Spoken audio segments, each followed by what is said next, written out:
আসসালামু আলাইকুম সবাইকে। সবাই কেমন আছেন? আশা করছি ভালো আছেন এবং সুস্থ আছেন। একজন নতুন ইউটিউবার হতে হলে আপনাদের কি কি করণীয় থাকছে আজকের ভিডিওতে। তো ভিউয়ার্স, ভিডিওটি শুরু করার আগে ছোট্ট একটি রিকোয়েস্ট করব, যারা চ্যানেলে নতুন আছেন অবশ্যই চ্যানেলটিকে সাবস্ক্রাইব করে দিবেন।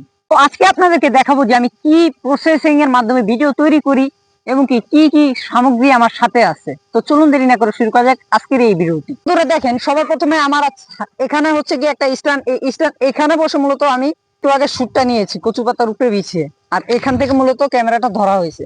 এই হচ্ছে মূলত একটা স্ট্যান্ড। এটা আপনারা বড়ও করতে পারবেন এবং কি ছোটও করতে পারবেন, এই সিস্টেম আছে। এখন অনেকের মনে প্রশ্ন থাকতে পারে যে এই ভাই লাল দড়িটা কিসের কারণে, এখান দিয়ে এই পাটটা ভেঙে গেছে, এর কারণে লাল দড়িটা আমরা লাগাইছি। দেখতে পাচ্ছেন দুইটা one lens KF9 double one lens microphone. এই যে দেখুন, মাইক্রোফোন গুলো কিন্তু অনেক ভালো এবং সাউন্ড কোয়ালিটি কিন্তু অনেক ভালো। এই মাইক্রোফোন কিন্তু এখনো চলমান। সো এখন অনেকের মনে প্রশ্ন থাকতে পারে যে তুমি ব্লগ ভিডিও থ্রুয়ে তুমি কেন আমাদেরকে গাইডলাইন দিতে এসেছো। আমি চাই যে আমার মতো অনেক কন্টেন্ট ক্রিয়েটর যত স্বাবলম্বী হয়ে ইউটিউব থেকে আর্নিং করতে পারে। জি হ্যাঁ ভাই, আমার মতো স্বাবলম্বী হয়ে যেত আপনারা ইউটিউব থেকে আর্নিং করতে পারেন, এটা আমি চাই। তো আজকে এই পর্যন্ত ভিডিওটি থাকছে। সবাই ভালো থাকবেন, সুস্থ থাকবেন। দেখা হচ্ছে নতুন আরেকটি ভিডিওতে। আল্লাহ হাফেজ।